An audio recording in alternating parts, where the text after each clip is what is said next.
frijoles, algodón, papa, oca, quinoa,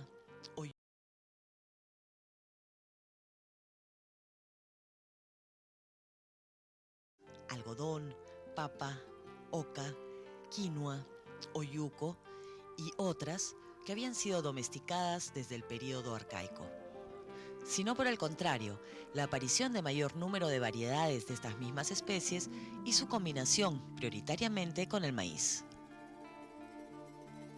Junto al cual aparecieron la yuca y el maní, provenientes de seguro de la selva. El camote hizo su aparición también en el formativo. Los principios de la agricultura bajo riego ya se conocían y en todas partes se construían canales y acequias para controlar el agua. De ese modo, la población del formativo medio, que corresponde a Chavín, se alimentaba con todas las plantas que encontraron los españoles cuando entraron al Perú en el siglo XVI.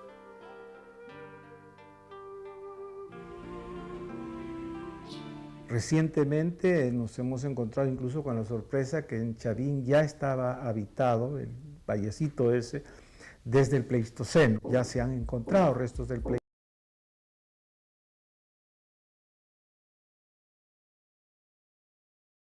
vallecito ese, desde el Pleistoceno. Ya se han encontrado restos del Pleistoceno, de cazadores, de recolectores como los que hay aquí en el Chillón o los que hay aquí en Chivateros, y en el pleno valle con unos campamentos estacionales, con fogones, cosas muy nuevas que se han comenzado a descubrir recién el año pasado.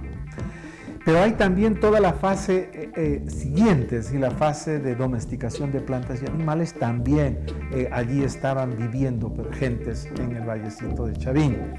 Y luego hay toda una continuidad desde ahí hasta nuestros días. Ese valle sigue siendo, sin ser un valle muy rico, ¿no es cierto?, en términos económicos. En ese momento apareció un sistema religioso uniforme que logró expandirse por buena parte del Perú antiguo. Es una época cuando los sacerdotes fueron muy fuertes y concentraron el poder sobre la sociedad.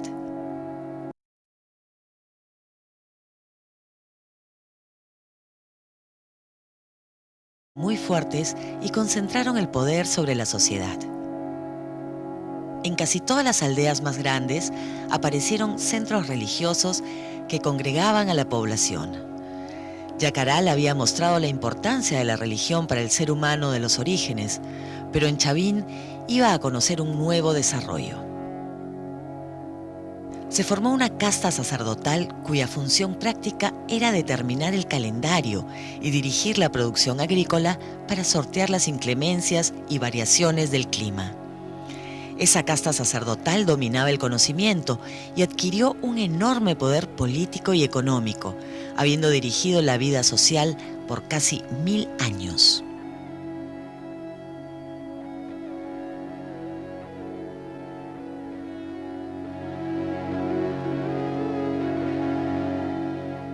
Ocurría con Chavín de una manera ligeramente diferente, lo mismo que ocurría en tiempo de los incas con Pachacámac.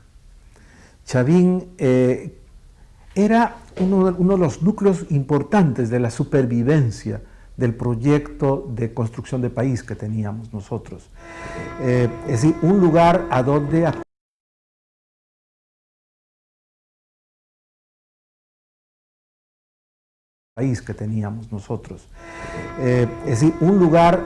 acudían las gentes de todo el territorio para consultar sobre el futuro, no en los términos en los que nosotros anunciamos el futuro ahora, ¿no es cierto?, dentro de 5 años te vas a casar, cosas por el estilo, no, sino en términos de predecir cuál va a ser nuestra posibilidad de cosecha, de siembra este año, cuándo debemos sembrar, porque en función de si va a llover, si no va a llover, es que nosotros vamos a programar nuestro año.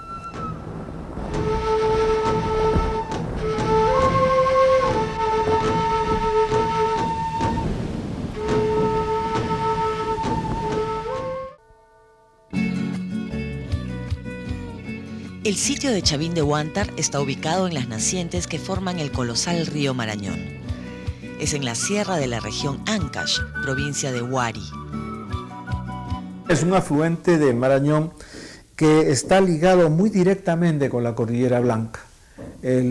Sus fuentes de abastecimiento son dos ríos, el río Mosna y el río Huachexa, que se unen, y justo en la unión, en la Mesopotamia de ambos ríos, se forma este vallecito que le llamamos, que es Chavín. Luego se va desarrollando, va a formar el río Pushca, y ese es el río que va hacia el Marañón. Es una zona además vinculada muy cerca de la costa. Puedes llegar a Chavín directamente de la costa, yendo por el río Pativilca, subiendo el Pativilca, y de ahí entras a Chavín directamente, o puedes seguir hacia Huánuco. Es el paso que conecta la costa con la selva de modo directo, sin todos estos callejones.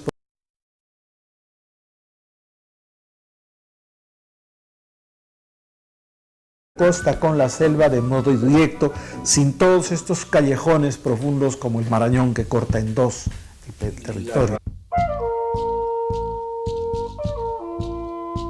Se trata de un conjunto de edificios monumentales construidos en la confluencia de dos pequeños ríos a una altura de 3.170 metros sobre el nivel del mar.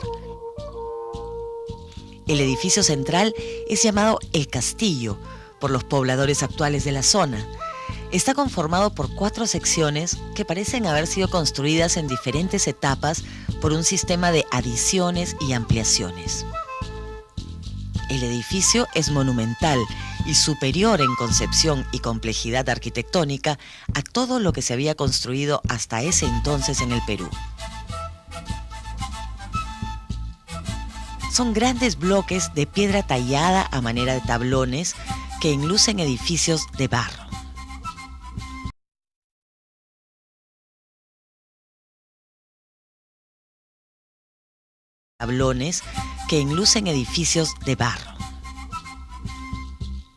Esas grandes piedras están unidas por mortero de barro y dispuestas en hiladas alternadas con piedras pequeñas.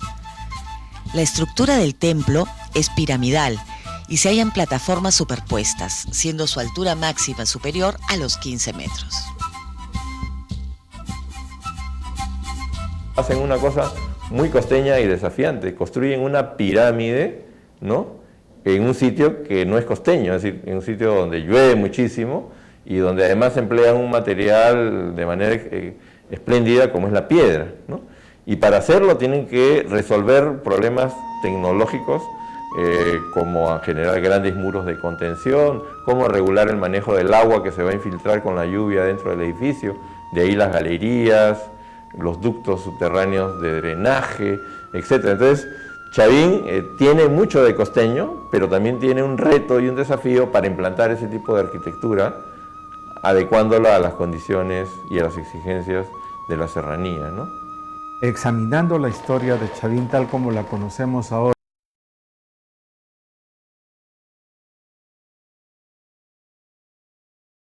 ¿no? Examinando la historia de Chavín tal como la conocemos ahora, lo primero que hubo fue un montículo que no tenía nada que ver con una forma en U. La forma en U es una adaptación progresiva de los contactos ciertos que tuvo Chavín con la región de la costa, especialmente con la costa central. Las conexiones de Chavín más fuertes y más importantes son con Lima, con los valles de Lima. Ancash Lima es una unidad histórica nuclear fundamental. En la época de Chavín, aparecen los templos de Chavín en todo el Perú. Así como hay en Huaraz, también hay en Ayacucho, se llama Huixana. También está en la Pampa de Chupas, también hay otro templo Chavín. También está en Huánuco, en diferentes lugares hay templos Chavín. Todos los templos Chavín tienen una misma forma arquitectónica en forma de U. Ahí está representado el dios felínico. Y esa agricultura que se está desarrollando, como el trabajo en metal, como la producción de cerámica, como todas estas cosas, supone conocimiento. ¿Quién tiene ese conocimiento? ¿El pueblo común y corriente o quienes vivían en esos templos? Quienes vivían en esos templos controlan el conocimiento y lo distribuyen, lo transmiten a los artesanos especializados, a los agricultores especializados. Entonces se forman grandes aldeas campesinas alrededor de los templos que se dedican a producir cerámica, a trabajar el metal, a tejer y a cultivar la tierra.